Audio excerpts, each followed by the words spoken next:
Ini adalah greenhouse sederhana milik saya. Ukurannya itu 6 meter kali 9 meter. Di sini kita tidak mengkhususkan untuk menanam satu jenis tanaman karena tujuan awal dibikinnya greenhouse ini emang untuk uji coba. Nanti kalau misalnya kita udah dapet teknik penanaman yang terbaik, baru mungkin kita akan fokus ke satu tanaman aja. Atau mungkin di sini tetap dijadikan kebun riset dan kita coba buat kebun lagi di tempat lain dengan skala yang lebih besar. Nah, hari ini kita akan review beberapa jenis sistem yang bisa ditanam di sini. Pada saat awal pembuatan greenhouse ini, kita punya keinginan untuk bisa menanam berbagai jenis tanaman dalam satu greenhouse ini. Makanya kemarin pada saat awal pembuatan kita bikin salah satu sistem hidroponik yang fleksibel, di mana sistem ini bisa kita pakai untuk berbagai jenis sistem. Jadi sistem yang utama di sini itu kita memakai sistem DFT menggunakan pipa PVC ukuran 3 inch. Di sini ada 7 baris sepanjang 4 meteran, dan di ujung sana di sebelah timur ada satu baris panjang menggunakan 2 paralon baru sekitar 8 meteran. Contoh dari penggunaan sistem DFT itu seperti ini. Jadi kita menanamnya itu menggunakan netpot seperti ini. Jadi tanaman langsung ditaruh di sini. Nah, untuk sistem DFT ini kita sebelumnya pernah pakai untuk menanam tanaman melon dan tanaman kembang kol. Itu untuk hasilnya lumayan bagus. Kemarin tanaman melon yang kita tanam itu ada 2 jenis. Yang satunya itu Intanon dan yang satunya itu Nyukinanti. Untuk yang Intanon, biarpun kita tanamnya F2, hasilnya lumayan bagus, manis, tapi untuk bentuk dan besar buah itu tidak seragam. Sementara untuk yang Nyukinanti itu kemarin kita sempat gagal karena kita terserang sama embun tepung, dimana karena penanaman pertama kita juga belum tahu cara penanganannya. Kita hanya menggunakan fungisida seadanya. Jadi kemarin tanaman melon yang mungkin nanti itu kita nggak bisa matang sempurna karena daunnya udah rusak duluan. Karena jarak antar PVC-nya itu lumayan jauh, kita juga manfaatkan untuk yang di pinggir-pinggir sini untuk menanam menggunakan polybag.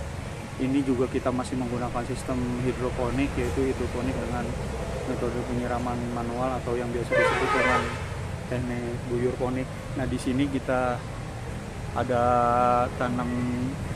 tanaman cabai, dan ada juga kemarin kita tanam tanaman sayur pagoda.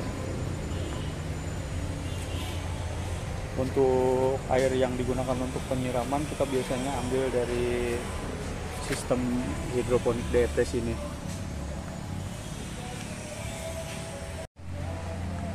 Sistem ketiga yang bisa kita gunakan di greenhouse ini yaitu sistem DFT, di mana ini adalah modifikasi dari DFT utama. Jadi kita ada tambahan lagi wadah. Jadi aliran air sebelum masuk ke pipa DFT utama itu kita tampung dulu di wadah. Di sini kelebihan air akan keluar melalui PVC setengah ini dan masuk ke bawah. Kita tambahkan juga pipa yang lebih besar agar aliran air itu dia gak langsung masuk dari sini ke sini yang akan menyebabkan pipanya tersumbat. Jadi aliran air itu kita alirkan dulu ke bawah melalui lubang kecil ini terus ke atas.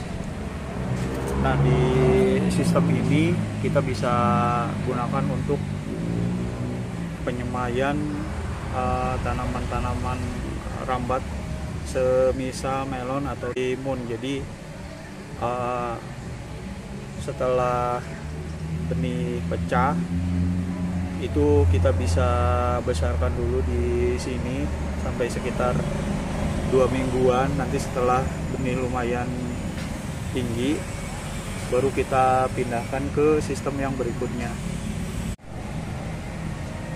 Untuk sistem penanaman berikutnya yang kita taruh di sini sama kayak yang tadi, jadi kita menggunakan wadah yang lebih besar sebelum airnya itu masuk ke sistem DFT yang talang tadi. Nah, di sini kita gunakan untuk menanam tanaman yang umurnya lumayan panjang seperti melon, tomat, atau timun, atau bahkan madu labu seperti yang di sini. Jadi dengan adanya wadah yang lebih besar ini diharapkan akarnya itu nggak terlalu penuh karena medianya yang besar.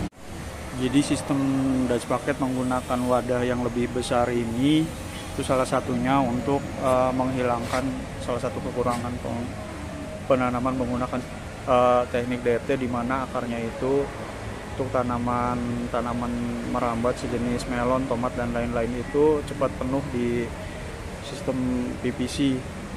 Padahal jika tanaman melon itu dirawat dengan baik, itu umurnya bisa sampai 4 bulan, bahkan sampai 6 bulan. Jadi dia bisa berbuah berkali-kali. Untuk yang terakhir, di greenhouse ini sistem yang paling banyak kita gunakan adalah sistem wick atau sistem kapiler. Di sini kita gunakan untuk menanam cabai, di mana tanaman cabai ini kita tanam dalam polybag ukuran 35 cm. Nah, untuk di bagian bawahnya itu kita kasih netpot yang dihubungkan dengan PVC 3 ini. Jadi kelembapan itu akan naik ke atas yang menyebabkan media tanam itu tidak pernah kering. Nah, media tanam yang digunakan di sini itu bagian besar menggunakan kokopit, dan ada juga yang dicampur dengan menggunakan pasir. Untuk penanaman dengan sistem wick atau kapiler ini kita sedang uji coba berbagai macam tanaman cabenya. Umurnya sekitar 3 bulanan, udah mulai berbuah. Kemarin sempat terkena hama tungau yang menyebabkan itu daunnya pada keriting.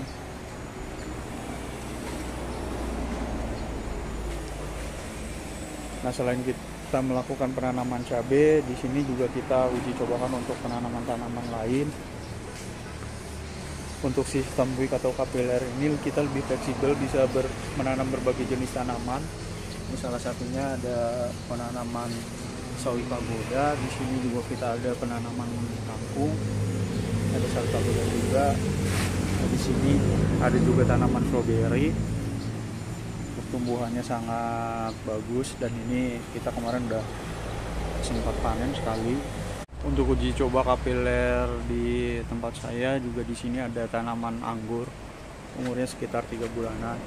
Ini udah lumayan panjang, kita udah coba axle break di ujung sini. Jadi rencananya kita cuman memelihara panjang sekundernya itu paling sekitar 2 meteran. Ada 2 batang di sini. Yang terakhir di sini ada tanaman melon. Ini melonnya udah kita panen satu yang ditumbuh di bawah sini. Ini ada sisanya. Di sini juga ada labu madu, umurnya juga sekitar 3 bulanan. Jadi ini salah satu tanaman yang kita tanam dari awal. Nah, yang terakhir di sini ada tanaman tomat cherry. Ini tomat cherry ini itu sebenarnya udah lebat banget karena kita jarang melakukan pruning. Mungkin cukup sekian dulu update dari greenhouse sederhana milik saya. Nanti mungkin kedepannya akan kita bahas satu persatu sistem yang tadi secara lebih detail lagi. Terima kasih sudah mampir di sini. Assalamualaikum warahmatullahi wabarakatuh.